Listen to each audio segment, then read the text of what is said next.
In my last video, I took out the motor, diagnosed that it's completely destroyed, and I need to get a new one. So in this video, I'm going to go pick up the replacement motor I just bought, and hopefully fit it up into the car. Just dropped the old motor off at the scrapyard. And at 13 cents a pound, I got a whopping $19.11 for it. Cash. I just picked up this motor. It's a Warp 9. I got it locally for $800. It should drop right in place of my old motor with minimal modifications. And I'll explain why in more detail why I went with this motor versus others once I pull it out of the car. So there's several reasons why I bought this Warp 9 motor. First, I searched around, asked around. There were a couple used or new of the same exact motor I had in here for sale. But by the time, none of them were local, and by the time they would ship to me, it would be close to $800 to $1,000. I think $1,000 for the new, $800 for a used. I found this one locally, $800 used. This just seemed to make more sense. I was able to pick it up. It didn't have to deal with palleting or trucking or shipping or anything. This is also a better designed DC motor than the ADC one that I just took out, so hopefully this one's going to last a lot longer and just run a lot better and run cooler. Then also I ruled out doing an AC setup almost right away because I couldn't find any motor controller package for...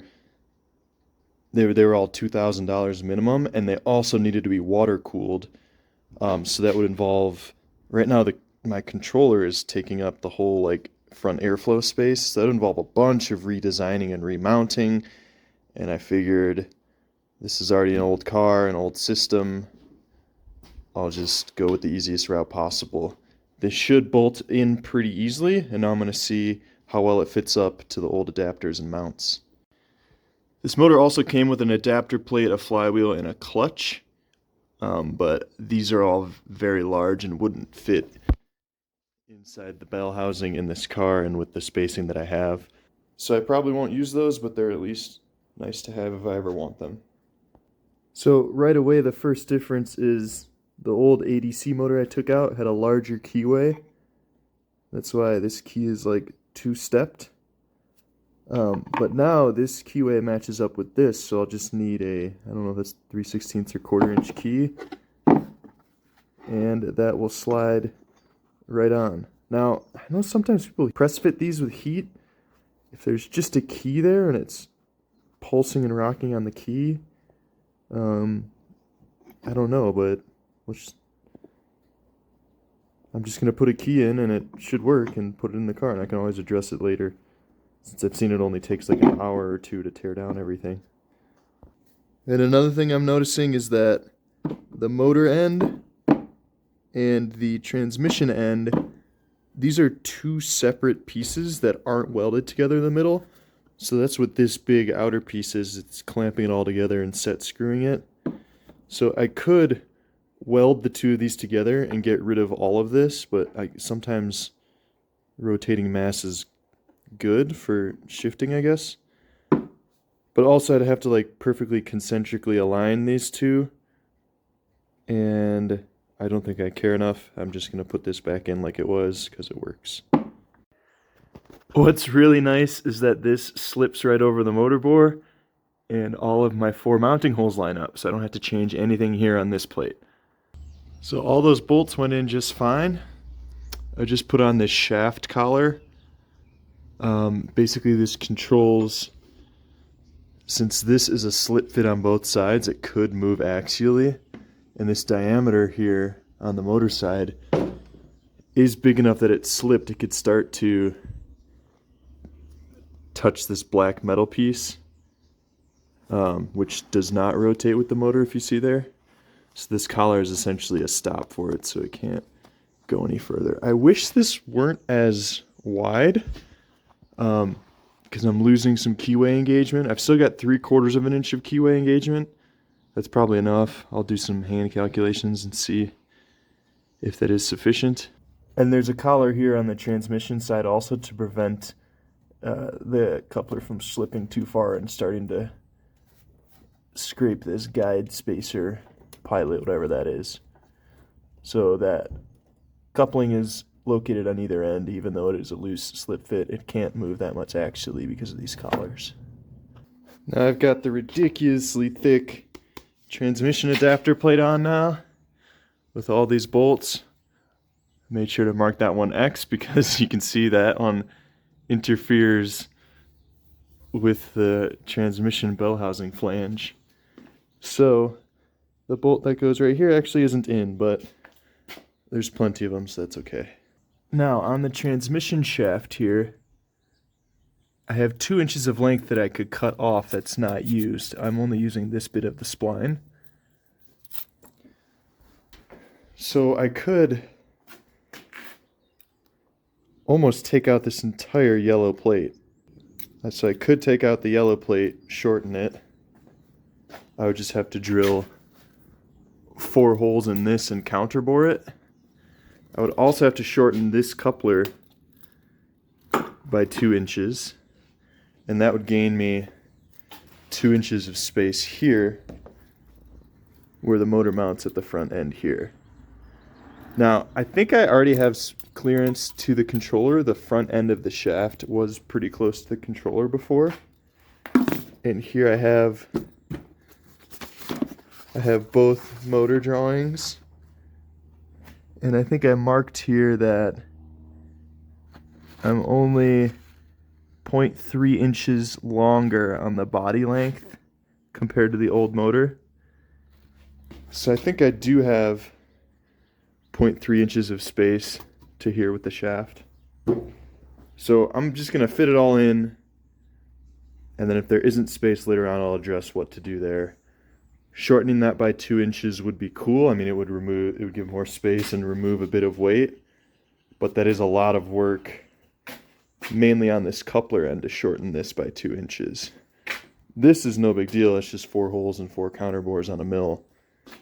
This would be a little bit more involved. So I don't want to go through all that effort and work of shortening if there's very little benefit. If this fits, great, I'm going to go with it. And the idea of chopping the transmission input shaft, I already know all the MG enthusiasts are going to be screaming at me, so I'd rather avoid that also. And before I get too far along loading this back in, I do want to test this, hook it up to a battery, and make sure this is operating as I think it should. It's hard to see, but when I look in here, the commutator is clean and the brushes all look good. So this is a good motor.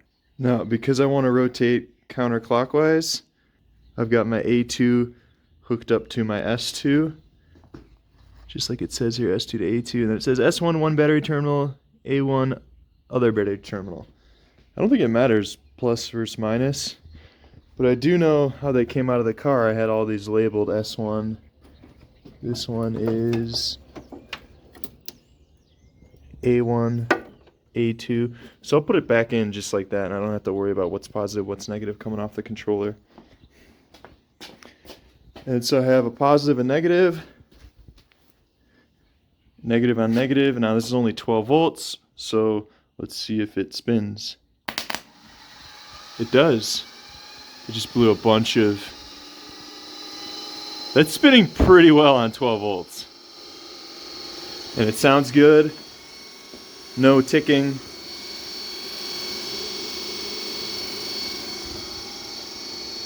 So that means at 144 volts, it's 12 of these in series essentially. It's going to spin 12 times faster. No load, but under load it will slow down a little bit. So I'm happy with that test, happy enough to put it in the car. All I need to do now is get a keyway. Honestly, I'm going to get a keyway that's this long, because that's how deep this goes in here.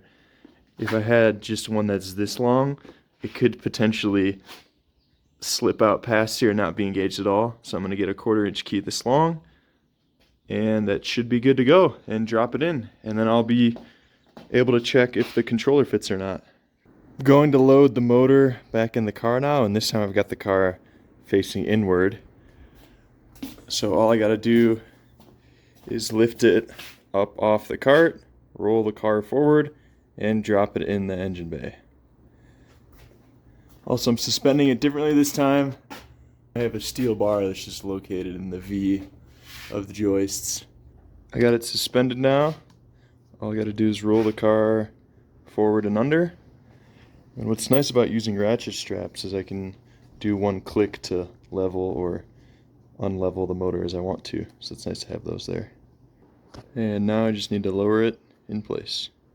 The motor is now mounted in, and I've got all these bell housing bolts in.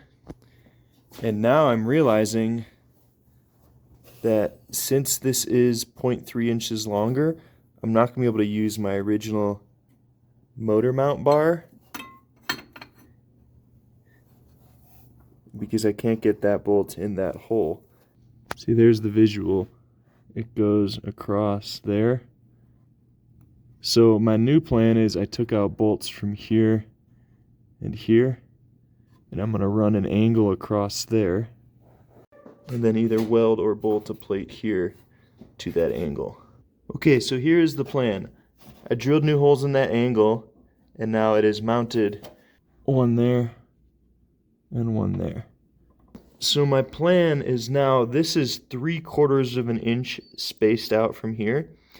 What I could do is just have a 3/4 inch plate with a bore here and locate my 1, 2, 3 holes and have it slip down through there. Then have like 4 bolts underneath threading into it.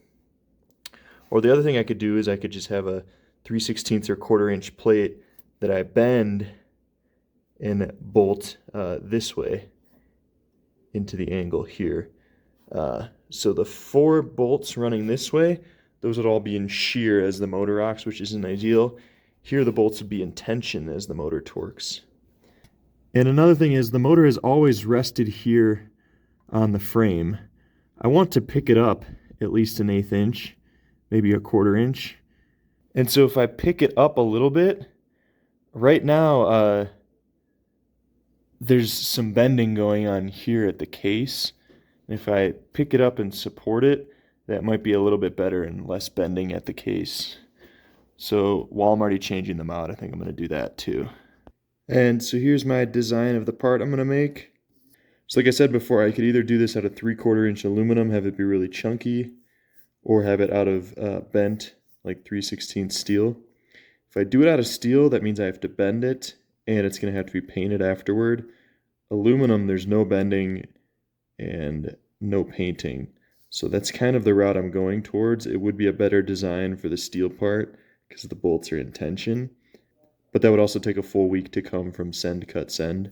So I think I'm just going to machine this myself out of chunky, thick aluminum to get this project moving and not have to wait a whole week. Here's the motor mount I machined. 3/4 inch thick aluminum. I've got these 4 bolts below for the angle, and then I don't think I'll be able to have access to this one, but I'll have 3 that will go over into the motor plate. So now I need to lift the motor back up so that I can slide this around the shaft and install it, because right now the shaft is very close to the steering rack and I can't slip it over. Okay, so slight hiccup. I had to unbolt the steering rack, separate the spline about 1/2 inch. I would have gone further, but then it started hitting here.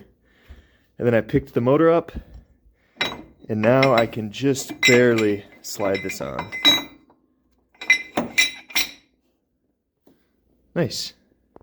And now I got the mount in. Here it is from below. Those 4 bolts there, and then 1 on each corner on the steering rack mounts. So now everything else can go back in. I just mounted the charger in place, and there is plenty of space between it and the motor shaft, so that's not a concern. And it's tough to see. I'm going to stick the camera down in here. But now that I lifted up the motor, there's like barely clearance between the bell housing and the bottom of the battery box. Probably should have thought about that before, but there's at least barely enough clearance. The batteries and battery box are now in. So all that's left is mounting the charger and rerouting all the wiring and doing all the connections. Then I should be out, well, I guess I got to put the hood on too. Then I should be out driving it again. Everything is wired back up and routed. And the hood's back on and aligned. So now let's go drive it and make sure everything's good. Okay, I turned the car on and it's reading all the battery voltages properly. Everything's working. And then when I go to press the pedal, nothing happens. Usually there was a little ringing sound when the controller would turn on and you'd give it power, but there's absolutely nothing. So this is not the news I was hoping for. I started going through the controller diagnostics. So first checking for power to the controller from the battery. I have that. And I checked the contactor and made sure this white wire, my key switch interlock, is getting power. It does. Next is to check the resistance at the pot box and make sure it's working properly. That's all working properly. No shorts between the pot box and the frame. Then I came to here. I went to check the voltage at the throttle input terminal on the controller, which down on there's a blue on the right and then two reds on the left. So it's one of those. So it's saying with throttle off 2.7 volts and 7 volts with pedal down. I have 0 volts with pedal up and like 13 volts full key switch interlock with pedal down on both terminals. So that right there, saying the terminal area is probably contaminated with dirt. Well, I disconnected, reconnected them, same thing. Then I went to check the controller output for the power that's being fed out to the motor. It's saying I should have 0 volts with the pedal up and full battery voltage with the pedal down. Well, I have 0 volts with the pedal down. It says controller is defective. Alright, so after a bunch of mad scientist wiring, this is sketchy, I know, no comments please. I basically isolated this, rewired it up so I could have better access to probe around and see what's going on. And I got it to work now, and the only thing that's different is this top terminal, that's for the key switch interlock, used to be hooked up to the key back there at 12 volts when you turn the key. And it worked before the motor blew up. Now after the motor blew up, that doesn't work. So now I hooked this up to the main contactor, main positive, so now it's got 144 volts, which is according to the Curtis wiring diagram. And now it works. This is the throttle I'm going to be swapping in, so I figured this was a good time to test this anyways.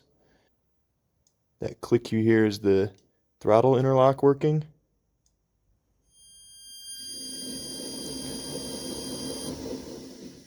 And there, the motor's spinning. So now I'm going to get rid of this ancient potentiometer system, put this in the gas pedal, and wire it up properly, put the controller back in, and hopefully be good to go. I don't know why this decides to not work anymore and I have to change the wiring, but I figured it out, so I'm happy. Here's the potentiometer box throttle. It's about $40 on Amazon. I'll put the link in the description. It's a EFP005 and it's a 0 to 5K ohm pot. You can also get a 0 to 5 volt one, but my controller is set up for resistive, so I got this one. There's 5 wires coming out of it. There's a switch in and out, and then there's a wiper, a low, and a high. I'm using the low with the wiper because I'm 0 to 5K. If it were 5 to 0K, it would be the high and the low. But with Google Lens, all that's translated in. All the pins are marked, and I went and put my own connector on it. The other nice thing about this is it's really versatile. I mean, I can switch how this is oriented on what side, and then it is also splined, so I can adjust in the angle and get it right to where I want it. So now I'm going to take the old throttle or gas pedal, whatever you want to call it, out. I already disconnected the cable up here, and so now it's just freely hanging here. I need to take out 2 bolts, and I'll see if my potentiometer box throttle will fit in place there. So now with the gas pedal removed, I cut a piece of the insulation away, and now I drilled these 2 installed these 2 PEM nuts in here, which is easier said than done in this tight space. But now my potentiometer throttle is going to mount to those 2, and we'll see how it meets up with the brake pedal. There it is installed. The pedal's about level with the brake. It is set about 1/2 to 1/4 inch back. So ideally I would put like a 1/2 to 1/4 inch plate there and space it out and get a little further out. But then the issue is my brake pedal would then come close to hitting the shoulder here. So I think it's good enough where it's at. I'll drive it around a bit and see if my foot's like getting caught between the 2 at all. I'll make some adjustments. I can even make my own custom pedal that's already splined over here, so I could chop it and weld on one that I actually want, if that's what I want to do. And this is full travel. It's got like 2 inches of space back here when it's all the way down, and it's mounted pretty solidly, so I'm happy with it. No more sticking throttle issues like the last one had. But now I'm going to poke this wire up through here and get it installed and routed. So the cable actually routed quite nicely through the old clutch cylinder hole. And then I've got my own cable that I made way too long. I might shorten it later. But I've got the input for the micro switch coming off of the controller side of the contactor. So in order for the throttle to even have an input, the key needs to be on. That's what I want for safety. If the key were off and the throttle could be active, that's not good. The output of that micro switch on the throttle is this green wire. It goes here, loops back, this green wire, which goes into my key relay. And the key relay is hooked up to, if you remember, the EVSE. So if I'm charging, that relay is opened and I can't get power to the controller. If it's closed and I'm not charging, then I can. And then the 2 other wires coming out are the black and red here, the resistive wires going into the controller. So that's all routed. The potentiometer box is gone now, so there's more space up there. And I'm going to put the charger in and finish everything up.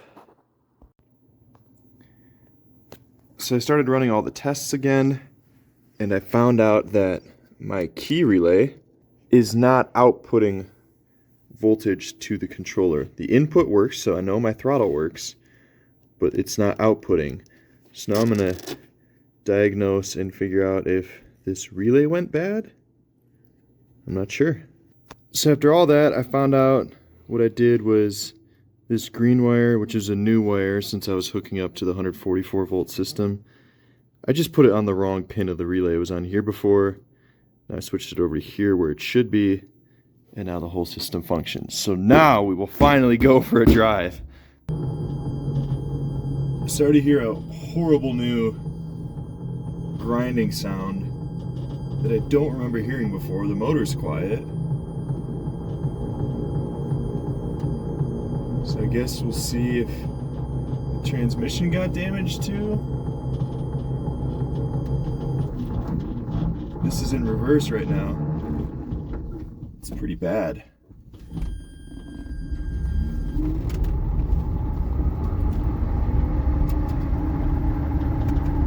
Actually sounds very good going forward.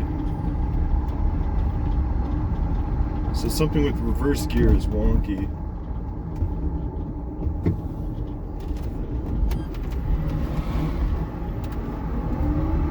Oh man, this is smooth!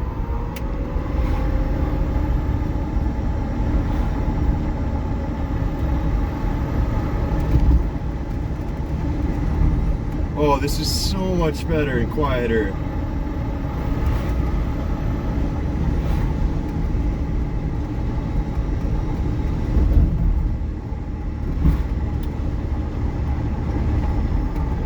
That is interesting about reverse though. I'll have to look in reverse and see what's going on there. The reverse was very jumpy too.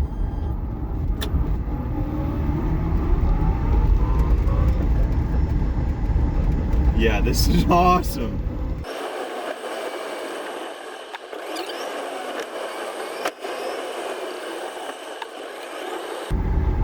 And the motor hasn't heated up at all. 16C, and that's roughly what is outside. So this is a serious, this needed to happen. Now this car is way more drivable.